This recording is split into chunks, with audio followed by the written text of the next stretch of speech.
So, okay. Okay.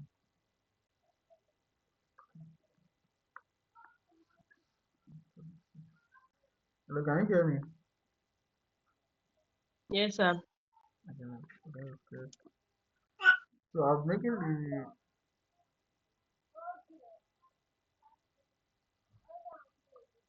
let me just wait because I have just two people left with me. But by 2:10, if nobody is joining, then we are just going to continue with the course like that. So, nurse, how have you been? Did you or were you able to check the video I uploaded yesterday? Yeah, yes, I did. Good afternoon. Good afternoon. How are you doing? I'm fine. Alhamdulillah.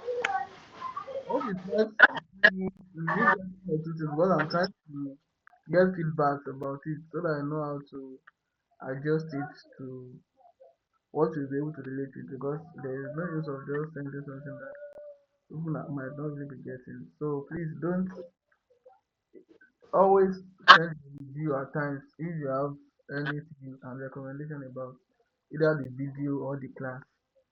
I think it's Alright. another way to adjust and all too because I think this is the first halving of this cohort, but it's still like a testing part so that we can improve as it moves on. So that's Alright. Then I will. what? I said I've heard you now. I'm going to send my reviews, inshallah. Okay, okay, no problem. Thank you very much. Well done. Okay, so you have just 2 more minutes and we'll continue.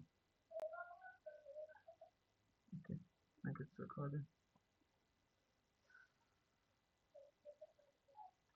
So I'll be starting, as I said again, with Jupyter Notebook by this how you open it and how you access files on Jupyter Notebook. I think we talk about that one briefly. Then we are going to be talking about the rest alongside with the class so that it doesn't go like that. And I want us to get a bit used to what you are doing here first because I know majority of us are still trying to grasp that and even myself we are still trying to do adjust, we are still trying to adapt and adjust before we bring about that of the research paper reading and then the research writing too. I'm going to include that aspect. But for now, I just want us to get this very well so that it won't be too overwhelming. That's it. So, okay. So today we are going to be starting with that. You might likely have an Anaconda installed on your system, or maybe you are using Jupyter Notebook. Anyone you are using, myself, I'm using Jupyter Notebook. So I access it from command prompts. Okay, let me share my screen first. Sorry. So I told you like the other time. Okay.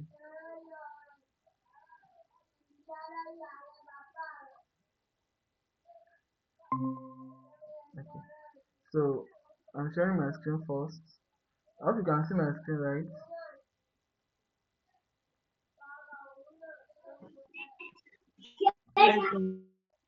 Can you see my screen? Yes, we can. I can. So this is how I open my Jupyter notebook using the command prompt because I know use Anaconda. If it's Anaconda, it's even easier. You can start with Jupyter notebook, you will see that orange stuff with Jupyter and then you can open it with that. And there are other ways too. You can even use Jupyter, what is it called? Anaconda prompt to open it and so on. So it's easy to do. You can just search GPT, it will tell you how to open it basically. So this is my what is it called? This is my notebook and this is how it looks when it comes to Jupyter notebook. The Jupyter notebook is just it acts like your system with rules about anything you want to do. I said we are going to have a short overview of that. Majority of us might have known this before. So anything you want to access is here. So this is your root file that leads to anywhere, any folder you have in your system or any part you have in your system that you can open from there. So for instance, for this our course, I have it in our desktop and I named the folder the name of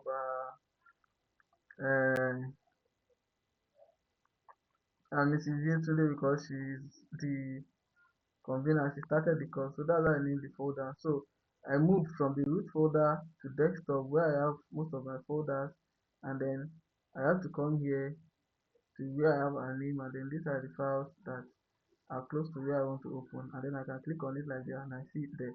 So if you want to access any file, I would advise if you are doing anything related to this course, you can do something like that too. You have a folder and then anything you do with regards to this course, you put them there.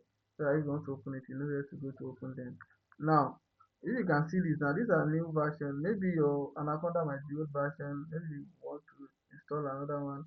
So if they are new version, it's okay. It looks like this IPYNB file. That's the extension of any Jupyter notebook file you might want to open. And it usually looks like this. This is another one. This is a document file. That's why it's not looking. You see it, this orange color, and that's how it looks. So if you have one that you've used before, you know the folder it is present in, you can just navigate from here, and then you can navigate to where you have the folder. So I have a lot of folders like that. I have another one here called the Intellect Impact. This is another one. And then you can see I have different notebooks here, assignment, advanced, and so on and so forth. So these are notebooks that I've created before in my previous system, which are like this. And then you can just go there, you can open it, Welcome. and create a new one. Alaikum salam wa rahmatullah. Someone, well Alaikum done, salam. sir. You are not recording the class. I'm recording it. I'm recording it. I'm Okay, using OBS, so you might not. Can you see it now? okay, sir. So this is what I'm using. You are using OBS, so I'm recording it. So as I was saying, uh, where did I stop? Okay. As I was saying, so that's how you access it, and then you do what you want to do. So like this one now, this is an already created file before, which we have here, and then I'm trying to open it up. Then you can see it opens. This one is even created in my last what's it called? The system I'm using before. So you can see it, you have it here. Right. I think Abdullah was in the class that we treated this topic then, string operations and all. I can recall very well. And that was around 2020, I think it's early 2025, right? Yeah, I think something like that. So basically that's it. So that's how it goes. Then that's similar to what we are going to be doing today. And then our topic for today, let me just go and then let me open the, what's it called, this, so that we are going to see it. Then we are going to be using this, and then we are going to be combining it with what we are going to be doing. It's going to be like a lab practice, which we all are going to be able to participate in it one way or the other. So basically, this is what we are going to be doing today. Yes, what we are going to be doing. And then we are going to be practicing model building, right? But we are not going to be building the whole model at once. You know, we are going to be going gradually. And then we are going to be trying to show the difference between just blind building and then another building that involves the use of domain knowledge. Another thing you are going to be doing is checking the questions that we discussed in theory about DLS, the gray zone, the problem statement, and the questions to answer from data as an health data scientist. These are the things we are going to be showing us and then we are going to be having access to. So I share this file with us later. If you want to download the data set we used, you have the link here that you can use for it. So let me go edit it. So you can have it. Let me see. Let me try to open it up here first. Well, we are still going to talk about.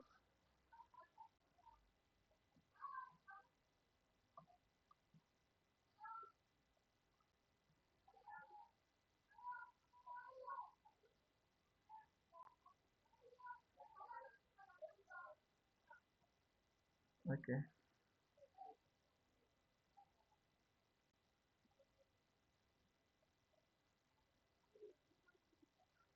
let me try to open it here and see if we can now get access to where the dataset is.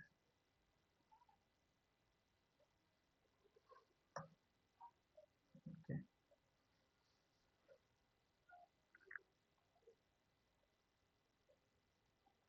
okay, now that's good.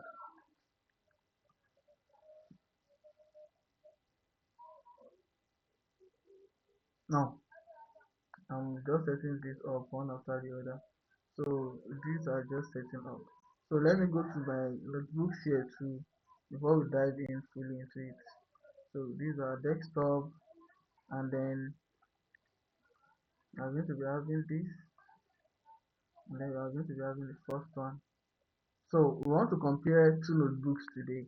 The first one will be the normal data analytics, like just using your normal knowledge without trying to use applied domain knowledge, just the normal processes of attempting to data as a data scientist. That's the first one here. And then we are not using domain knowledge, we are not using anything. We are going to just process our data in a blind manner. This is the first one here. That's supposed to be what you are supposed to have done in section 2. And then you discover that what we talked about in section 2 of our last week before was more on a data on heart disease, but I had to change it now. And one of the reasons I had to change it is because it's not really advisable at this level. I thought about it while doing the video yesterday that okay, we don't really get some keywords properly. We are battling with that. We are trying to battle with what's it called, syntax of the code itself. Then are trying to battle with the concept of the whole course too. So it's getting too much and it's getting overwhelming.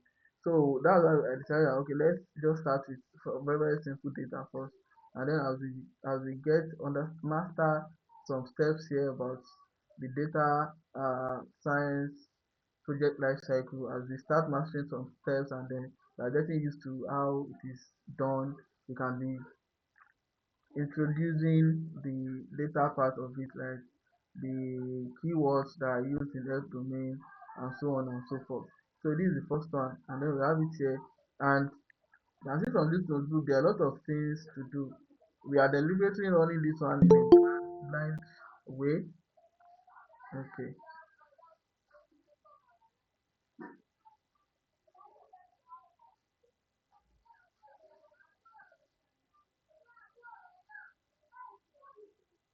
what do you have there? Okay, so we are doing this one in a blind way, and then we are going to be using a kind of data and all that. So these are some of the things we are going to be looking at before we now go and answer some questions. And that is very important because let's look at this one first. Let's use it as a kind of recap on the last what was it called that we talked about, and that's the DLS, decision leverage statement, right? We are talking about this one now, and then we just do as if this is what we did in our last class. And for us to have what is it called, a DLS, you have three questions you should answer. I think the first one is what's the output of the model support. I think we would have been getting used to even memorizing this already. Then accountable human, who is accountable for any decision that is made based on eh, based on the product we have. Then the third one is the gray zone. Then the context we talked about here, the example we use, whether the start patients needs enhanced follow-up care to prevent readmission. So the data, the model we are going to be building is going to be predicting readmission probability. So if person would like to be admitted, then there should be a kind of follow-up care that will prevent that. That's the decision we want to do based on it. You know, what it should be, because I explained it in the recording I made, that anytime we have some like the model output is different from the decision that will be made. So the decision that is made is like an extension of the output of the model. And that's what we are talking about here. The output of the model in this kind of case predicts the admission tendency of a patient with the probability of person being readmitted into maybe an hospital or a health center. So that one is there. So if it predicts that it's likely probable that the person will be admitted, right, then you can have to what when we discharge the patient, we need an enhanced follow-up, maybe to look at the day-to-day activity of the person, the behavior of maybe some other things around the patient, and so on and so forth, which is the first one here. And that's what the decision model output, that's what it supports. Either we need to do follow-up care or not. Now, the second one, accountable human, that is the person in charge, the person that will really call the shots, and that's the nurse or discharge planning clinicians who act on the flag, not the model. Then we now have the gray zones. That's the third one. And gray zones, I still explain it again in the video. It's usually like, okay, either the automated one, that is the computer owned, the human owned, and then the one that is contested, that's zone C. This zone B, this human owned, because it's usually a call from a learned nurse that we know that okay, this person is competent, and then he has studied nursing already, so he's very sure the maybe consultant or anything that is given that responsibility. This person should know more about the model that is built, everything about it. So human on the model surfaces risk, the clinician decides that okay, this person should have this person to go over and then do follow up, or we should use some ways of follow up and all that. So that's just it. Now, that's DLS. This DLS is what section 2 for problem pairing questions are applied to. So what are the questions? Because we talked about the DLS, these ones, and then we are talking about what it is being applied to. Problem statement questions, answer for the readmission case. So remember, we talked about DLS and then we talked about problem statement. Now, what are we predicting or estimating? Risk of readmission within 30 days of discharge. You know, these these are the this is what you are predicting, right? You are estimating that leads to the first aspect of our DLS, right? Which is this one. That's it. So then another question that will be in our problem statement. These are DLS statements, these are problem statements. If you want to do a research or you want to talk about our product and stuff like that, what is it really solving? How do we get it? These are the four questions we might want to answer. First one, risk of readmission within 30 days of discharge. You know about that, and then that's that one. Okay, that's what it does. Risk of readmission, the product you're having. What does one represent? Unit of analysis, one hospital admission. That is, it's an event that happened when an hospital is admitted. I think in our last class, when we talked about something as disease, it is patient centered, not event centered. Like this one now, it is more of okay, something happening, admission in an hospital. That's really every row in our data. That's what it represents. What is the target variable and how is it defined? The admission within 30 days is binary, that is, it is categorical. Either the person is admitted or not. One is the person will be admitted, zero is the person won't be admitted. So that's what will be involved in our problem statement. That okay, we are trying to predict the risk of readmission within 30 days in an hospital, right? That's covering these two parts, and then using a classification means that we predict either the person will be admitted or not. And then they now said, what would good enough performance mean for the accountable human named above? The nurse would rather review 20 flagged low risk patients than miss one genuinely high risk one. So that's saying that, okay, what's really the target? Like, these are target variable, right? But what's really the purpose? Like, okay, why is it very, very important to do it? So that we'll be able to accurately monitor, accurately make sure that you don't have someone that is supposed to be readmitted and then it is high risk and then we just leave the person to go like that. So it is very sensitive, exactly. It is very sensitive to that. That's basically what this one is saying. And then we can use that in problem statement in a way that okay, we are trying to predict readmission within 30 days, right? for each hospital admission using a classification list so that we don't miss an high risk patient to the hand of death. It can be vital, the person can die anything because of bad prediction and everything like that. So that's just part of it, and then that's just a recap of what you had before, the DLS statement, and then talking about the problem statement questions. Now, today we are talking about another thing, so which you can download the data set ourselves and work with it. So data set picked for the section 2 lab, our world in data, life expectancy. So that's your data, like okay, life expectancy rates, and then from the world, from what you had, life expectancy rates, what do you think is it will be about, like demographic? Maybe as I don't, I'm not sure you are hearing yourself. I'm just the demographic of the data, like life expectancy is what they are talking about. Is it going to be based on what? Like this second question. Let me try to throw that already. One row will be what exactly? What does one row represent as its unit of analysis? In this our second data now. We're talking about life expectancy. What do you think it's going to be about? One row, what will it be pointing at?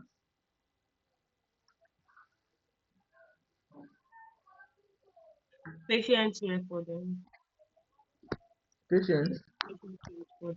Yes. Okay, do you all agree with that? Is there anybody with a contrary opinion?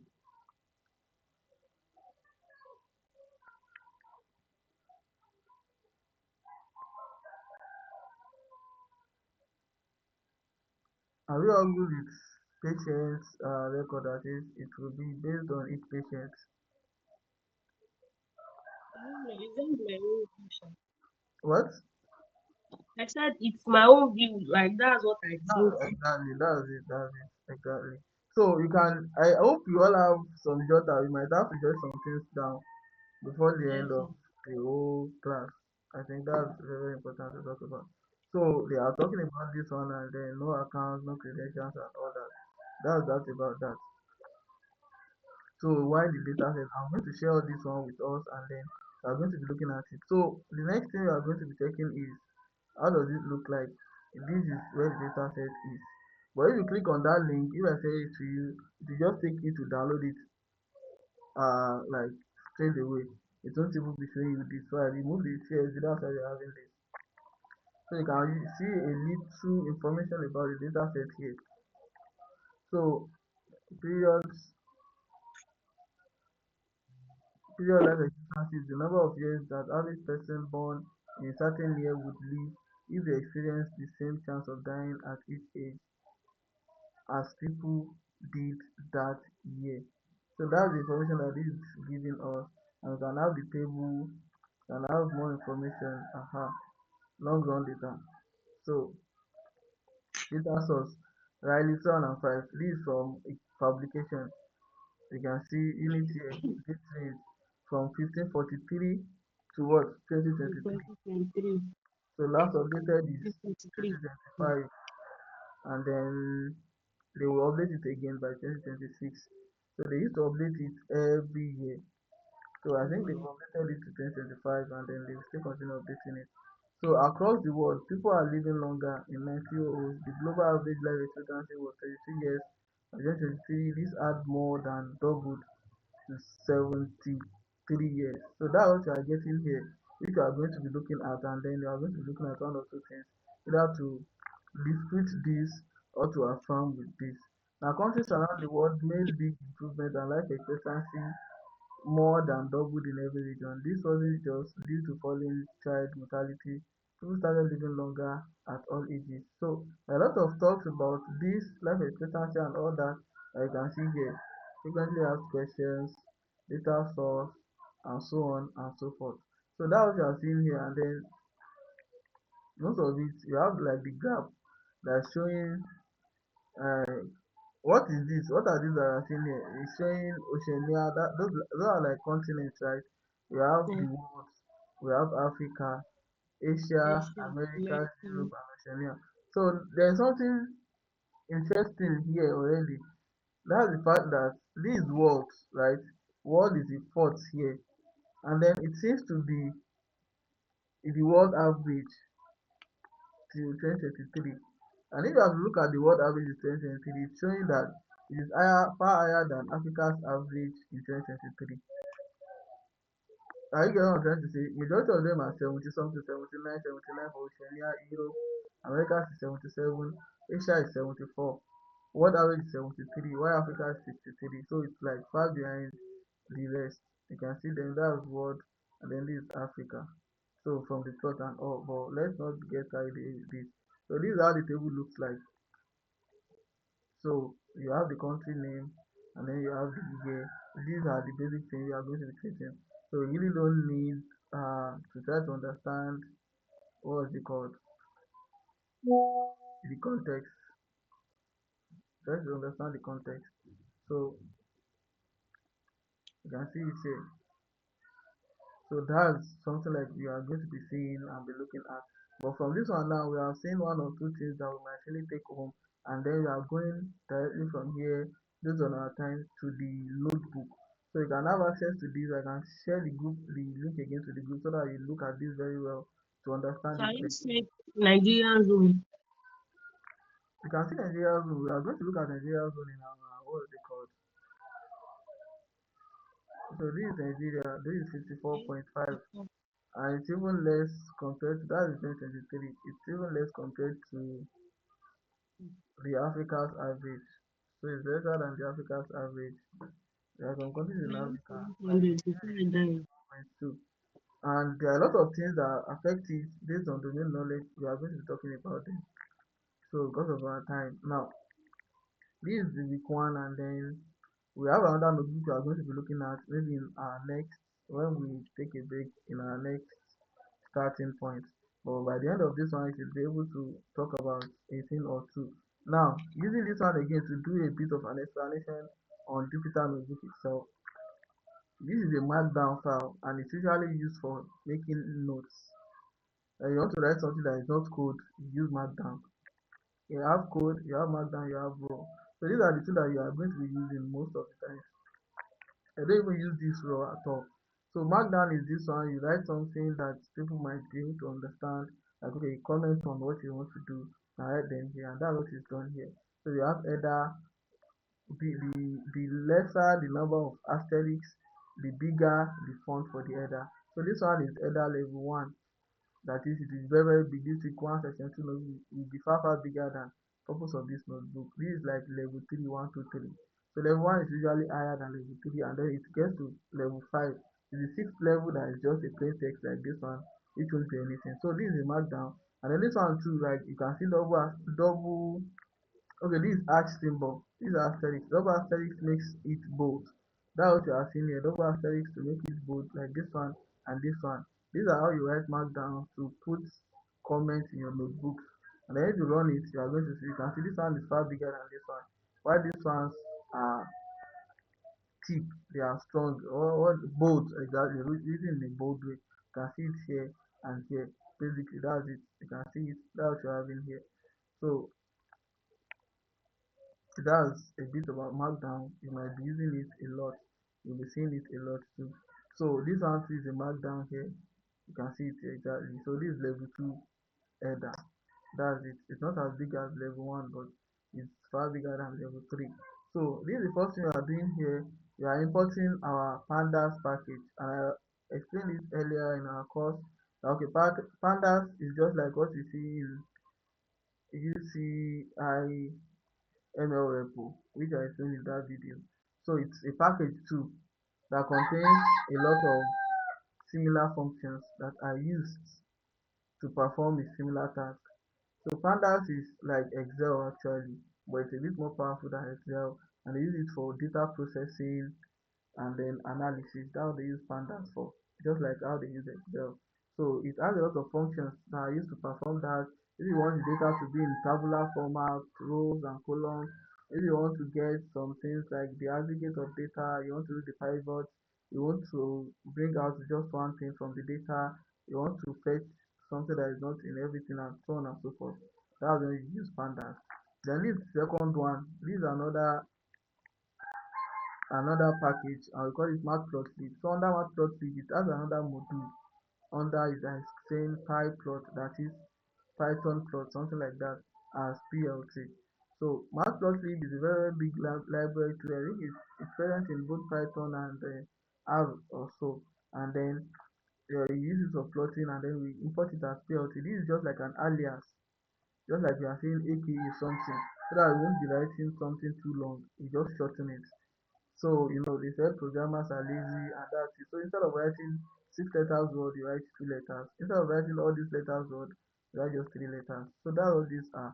And then we have the link to get our data, which is this, because you want to fetch it direct. You don't want to download it to our notebook, you can really fetch it direct. If you are connected to the internet, it's going to fetch it to our notebook for us. And that's what this one is. So let me let me start the kernel and clear output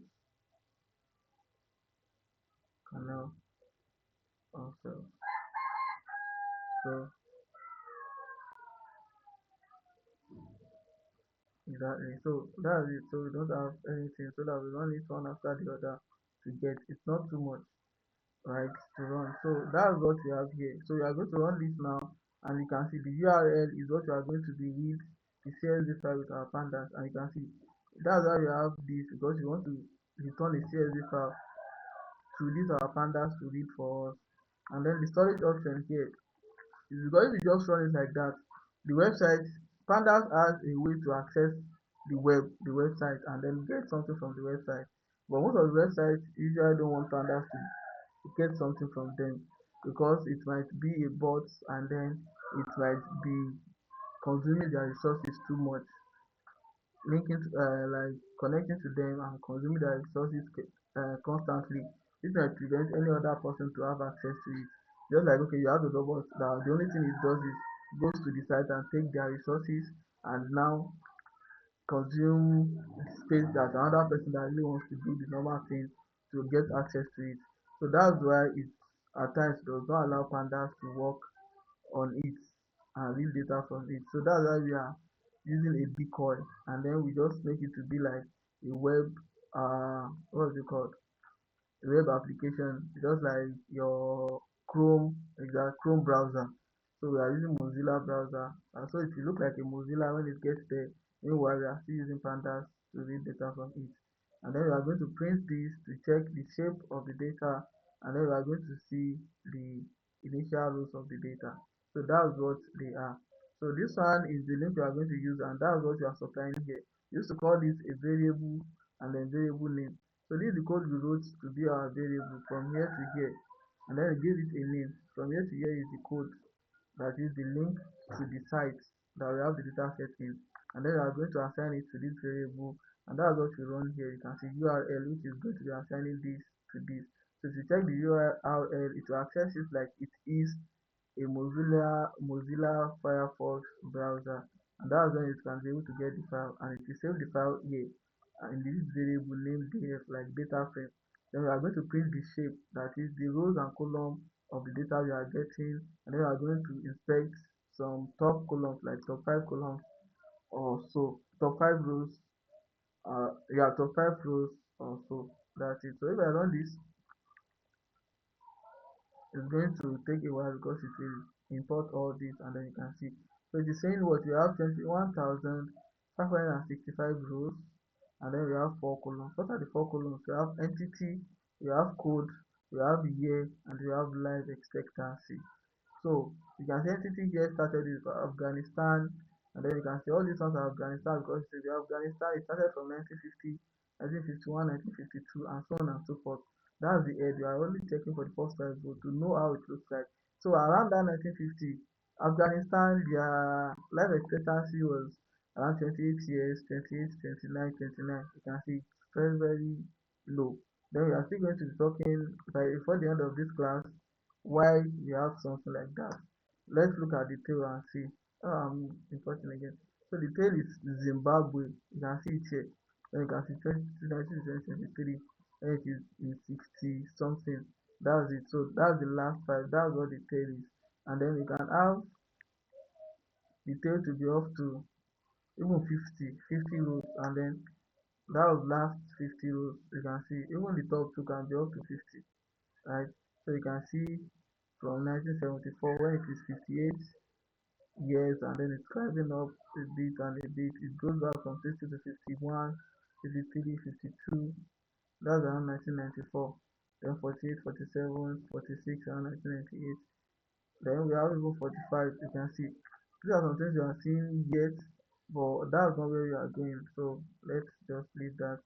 You can play with that. This one is from first top something row, then the others are like the last something row. Now let's now come here. Now this is a kind of analysis you are doing, and then something like group by is a way to analyze our data. So you are trying to group by, you are trying to make sure it is depending on something, and you are saying global average, that is average every year, right? Every year average of life expectancy from the time they started collecting the data till 2023. If you have to look at this, I think they started collecting the data around, where is it here? 1543 till 2023. That's when it's from 1543 till 2023. That's the amount of time they collected data. So which means we are now looking at, okay, from that 1543 to 2023, what are their average? So we are going to be grouping it by the year. That is, anything that has 1543 as its year, we are going to bring them together. I get it now. Every year that is 1543, we are going to bring them together. Then we are now going to check the life expectancy of each year. Let's say, for instance, let's say all these ones now are 1543. From here to here, from 0 to 4, they are all 1543 instead of this here, right? So we are going to group them together so that we are just going to use one 1543 for them. So relatively, all these ones from 0, 1, 2, 3, 4, they are life expectancy. So you are now going to get all these ones put together because you want to represent it with just one value. That's what you are doing. So when we bring them together, we match it up together, and then you are now going to get an aggregate of it. And what aggregate are we going to be getting? Like for this one now, you are getting the mean. There are other aggregates, the other aggregates you might get. That's like the median, the mode, the sum, the count, and so on and so forth. As we use them, we can explain them better. And then maybe I can share resources on that, aggregation and descriptive statistics. So what will the mean now do? The mean will now come here. We are assuming that from 1950 till 1954, they are all 1543. So we are going to take 1543 as its value, 1543, and then we are now going to get the mean of all these. So we are going to add this, and this together and divide it by 5 to get the mean value. And that way, we now say 1543 is equal to this value. That's what is really been done. So what you are now saying here is that, okay, 1543, even if you have 200 countries in 1543, it will get the mean of, where is it? Yeah, it will get the mean of all the countries in the year 1543, and then exactly of the life expectancy of all the countries in 1543. So if you do it for 1544 to 1545 up to 2023, that's what will be done here. So after doing it like that, it gets it and it saves it in a variable called global average. So after doing that, to now come here, to now make a plot. That is, this is like how big should the plot be? 9 to 5. So pixel, that's how it should be. 9, the length should be 9, the breadth should be 5. And then this is the plot, global average dot plot. And then the title is the global life expectancy over time. The Y label will be years. Then we want to show it. And then print headline, global life expectancy as risen steadily, story confirmed. So let's look at it and see. Now this is the plot. You can see that it started since around that 1543, and then it goes 1600, 1700, 1800, 1900, and then 2000, right? Now look at the behavior, the trend. It started like this and then it's rising. You can see how far it has risen now, which shows that, okay, global life expectancy over time based on the years, it keeps increasing, and then people tends to get older than they used to be before. And then that's the headline: global life expectancy has rising steadily, story confirmed. That's it. And then that's like a basic analysis that can be done If you are just working with your data, you can just analyze this and you are good. You have the data to back it up, which is data you start to share, and then it shows that it works well, and then that's a thing you are seeing. Then the second one fits a quick trend and then predict the future. So now what you now want to do now is straight lines through the last 15 years should be enough to project forward. It's just a number going up, right? So that's just a thing. You can now say that okay, in the future, what do you think we are going to say in the future? Will life expectancy increase or decrease based on what you see here? So, what's up with my system? Will it increase or decrease based on what you see here? Life expectancy.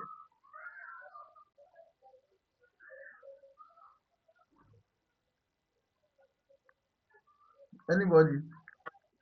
I think it's increasing. It will increase, right? Any other Yes. person with another opinion?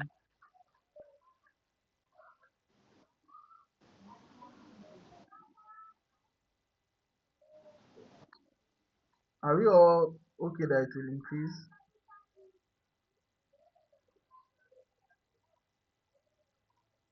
Yes, sir. Oh, good. So which is what the data is talking about, and then you can see it here. Now that's it. Now, so which is this one here. A straight line through the last 50 years should be enough to project forward. It's just a number going upright. So we can just say, okay, what can be the life expectancy? You are not really training a model now, and then you can see you can just have a kind of fixed line. How they used to do it in graph plotting, and then so you see that okay, from 2023 to 2030, you can predict the next 10 years based on that and say, okay, it should be up to like 79, 80 something to 90 something based on what we are seeing here, which is okay. And then that's what they are talking about here. They are just trying to fit a line and then predict how it is going to be after 2023. Are you getting it now? And then all these ones are bit we are dropping missing value, doing this X and Y, and then you are just making the normal modeling prediction. This ones we don't need to explain it now. We are going to be getting it as it goes because it deals with prediction and stuff that a lot of us might not really be used to before. But the output is what is very important to see. So you can see from the output, you have 2024, that's 74.6 years, then 74.8, 75, and then it goes on and on. 2023, it's up to what? It's up to 77 years already, which I think is increase. That is two, then 75.1479, then 76.257, then 77.0. So it's increasing.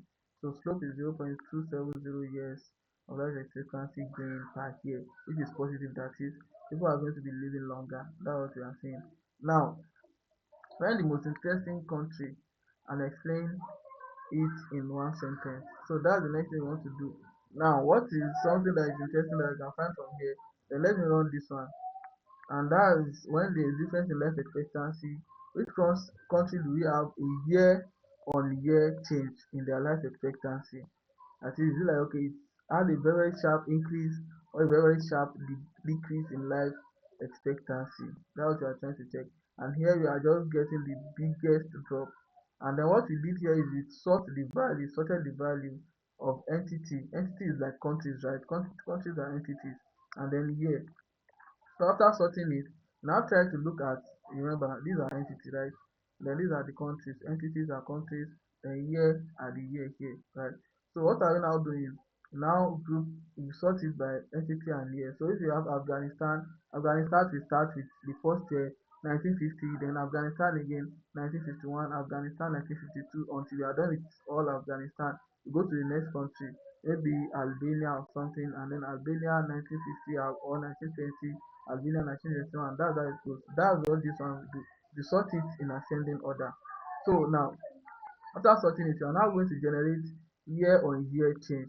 That is, we are going to get the difference between a year before and the next year. So if like say 1950 is 40, then 1951 is 60, then the difference between them is going to be 60 minus 40, and that will be 20. So if the first year is 70 and the second year is 52. That will now be 52 minus 70. That will be minus 18 or so. So that's what the difference here will do. You can see, and then we are going to use it. Okay, the F sorted of group by entity life expectancy dot diff. Now will give us what we need here, the sorted year on year, and the biggest drop equals to the F sorted, that is the, what is it called here, the database of the sort, the data frame of the sorted, the F dot sorted dot log. It will now locate the year on year change, and then the what's it called, IDX mean, that is the index of the minimum one, right? The lowest value, the index of the lowest value is what you are getting here, because you want to get the biggest drop, and the biggest drop will be the lowest value in the minus. So the index of the lowest value is what you are getting here. Now print as what, biggest drop. So you are going to print it, and then saw a health crisis in where we have the biggest drop, that crash life expectancy by, and then in the year of what. Now let's run this and see what you are talking about. I think I've run it. So the entity as the country is what, Central African Republic. The code is CAF, and then the year is 2009. So the life expectancy in 2009 for Central African Republic is 14.66, and then the year on year change is minus 35. That is, in a year before it was around 49 years. So it crashed dramatically to this. And then we are now saying Central African Republic saw a health crisis in 2009 that crashed life expectancy by 35.2 years. So that's what it's saying here, and then it's making that assumption, and that's it. So after the assumption, you can see that okay, we have done something, we've seen that okay, life expectancy is going to be increasing, but there was a very, very interesting case in Central African Republic in 2009 that crashed life expectancy to 35.2 years. Now, so now, shift the conclusion. At this point, a blind pass wraps up here. Life expectancy is rising globally at roughly the rate calculated above, which is 0.2 something years per year, right? And countries life expectancy collapse in the year. Country X, which is Central African Republic, collapsed in the year identified because of the health crisis. So that's just our conclusion and report. Now, two confidence specific chart-backed claims. Nothing in this book is fabricated. Every number came straight from CSV, and yet every claim above is still just a guess wearing the costume of an analysis. So you can tell me that you analyze like this, and then people are going to take it because you have a proof for it, you can talk about it and all that. But what I'm very, very happy to tell you is that this might be very, very misleading and very, very wrong, especially when you are confident about it. I think you've done something that is great, and then you've done an analysis, which is what this course wants to differentiate to us. So you are now going to stop here before moving on. So this is what you might fill your jotter for. You can ask any question you have, you can move on and then talk about it, but it's very, very good if you can have this jotted down. Before you open the next notebook, write down, don't skip this, your own answers. What does one row in this data set actually represent? Do you know, or did you assume? Like, do you know what one rule of the data represents? I think I talked about it then. I asked a question on it, and then someone gave an answer. So you have to write yours down now. That is a rule in this data. What does it represent? Are you sure of what you pick or about it, or do you assume what it should represent? That's the number one. The second one is the health crisis explanation for the sharpest drop. Is that the only story that fits the data, or just the first one that came to your mind when we talk about Central African Republic? Now let me talk it based on health crisis. Is that is what caused it? Is it what really caused it, or it's what came to your mind? Now, which data might be missing from this data set entirely, and would that change the global trend line in step two? That is, when we did this, do we know any data that is missing, and would it have changed this in this step? That's what this one is saying here. So it is asking, what do you think about that? Do you think there's something that is missing that might really change the trend line in step two? What would you want to ask a domain expert before repeating either headline out loud to someone who would act on it? So what you have been able to make from your notebook now is there anything you might have to want to ask someone that knows about the domain? What are the things that you might want to ask them? You have to write them down. Or you just can just go on there before you can tell someone that will act on it, that will now take, you might want to take responsibility on, or the person you want to take responsibility on. These are the three questions from section one. What could make this wrong? Who is missing from this data? What happens if you act on this and it's wrong? This notebook skipped all the three. Now, we now open the next one and we watch what changes and then when they've applied to the exact data. So we are still going to be using this data in the next notebook. And then you can see we are trying to master the way we are going to be using what could make this wrong. Are you getting it now? And then who is missing from this data? What happened if we act and it's wrong? And it's wrong. So you can see we have it here, right? Like the data that is missing, it might be, are you getting it? And then this explanation too. Maybe is it wrong, is it right? And then what happens, like if you, before you can say anything out there, what do you think your mind is telling you that may really be wrong about the data? So you should write, have this four written down, and then you can move from there. So you can provide your answer, and then we have like 8 minutes break. So when we come back, we are going to continue from where we stopped. Ah, this you can have only like 2 minutes break. Oh, this is almost three already, and my system starts with.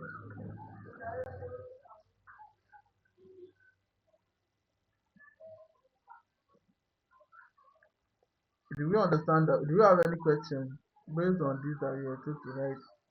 Are you okay with the whole thing?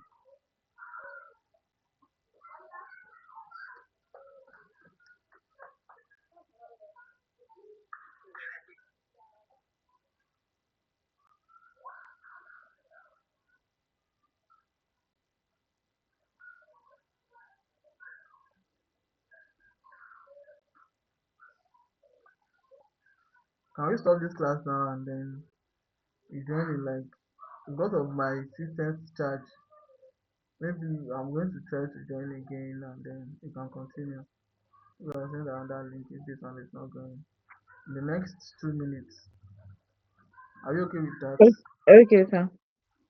Okay. Good.